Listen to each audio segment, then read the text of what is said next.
Afternoon 10Y3. I hope that you're doing well, that you're keeping healthy and safe. I apologize for the late arrival of this lesson on Teams. I'm still learning how to edit these videos and get them up onto YouTube or wherever I share them from, and so sometimes I'm a little bit slow in getting them done. So apologies. Having worked on narrative writing last term, we're now switching to something new this term. We're going to begin a non-fiction study. This will keep us going for the next half term at least, probably the entire term. We're going to begin with a subject of sport, and we'll move on from that to other things as well. I hope you find it interesting. If at any point you need some help, if you want to contact me, please feel free to email either directly or to contact me through Teams. So let's get on with it. Our scheme of work for this half term is going to be a non-fiction study unit, which helps prepare us for the Edexcel English Language Paper 2, which is based on non-fiction. We're going to begin by looking at a series of articles and news reports around sport. In this case, looking at some football after-match reports that are from 1871 to 2017. I hope you'll find these interesting. You might be surprised at both how different and how similar they are. The game was a very different thing in the 19th century as opposed to today. The work for today is pretty straightforward. The PowerPoint will guide you through all of it. I'll just step you through it as well to help you along. Everything we do in the PowerPoint is matched by the worksheet that you can see here as well.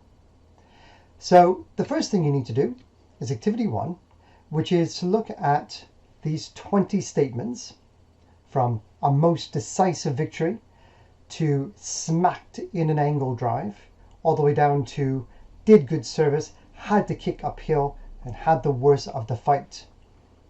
You can see these 20 statements here.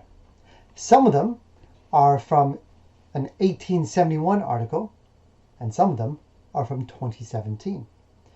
Without reading the articles, what year do you think these statements come from? And you can fill that in on the worksheet here, where all you need to do is write in the date, 1871 or 2017, whichever one you think is appropriate. I mean, you're guessing here, but you're also bringing some judgment into it. Which one sounds a bit more old style, and which one sounds a bit more current? 2017 only being 4 years ago now. Once you finish that, you get on to the main activity, which is going to be reading these two articles from 1871. One of them is reporting on a match between the Wanderers and Hampstead Heathens, and the other one is an article reporting on a match between the Windsor Home Park Club versus the Maidenhead Club. Now these are two amateur teams. This writing is happening before professional football was really the thing it is today. And so you might notice some differences in the way that they report.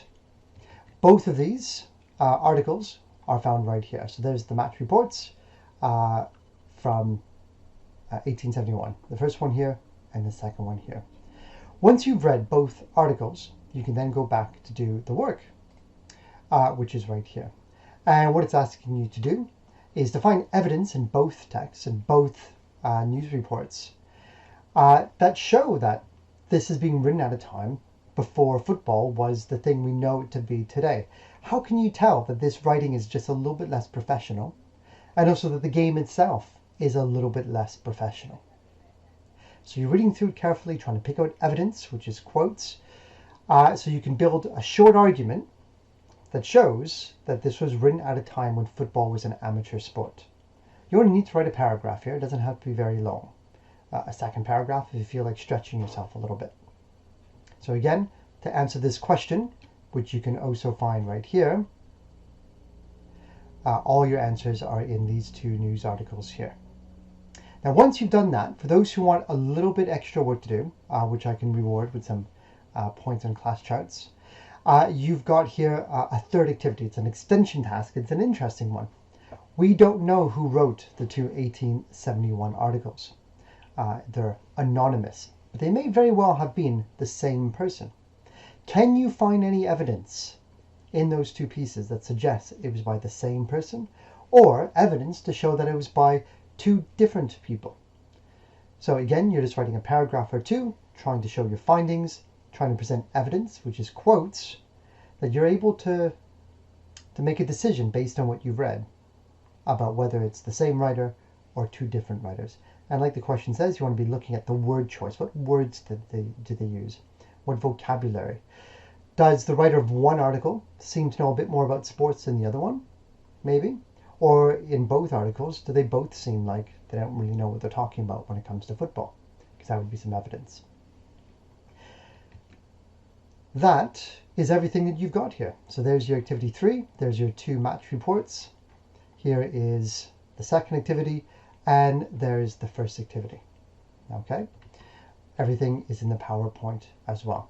So I'll wish you the best of luck with this. When you're completing your work, please make sure you upload whatever you've written into Teams.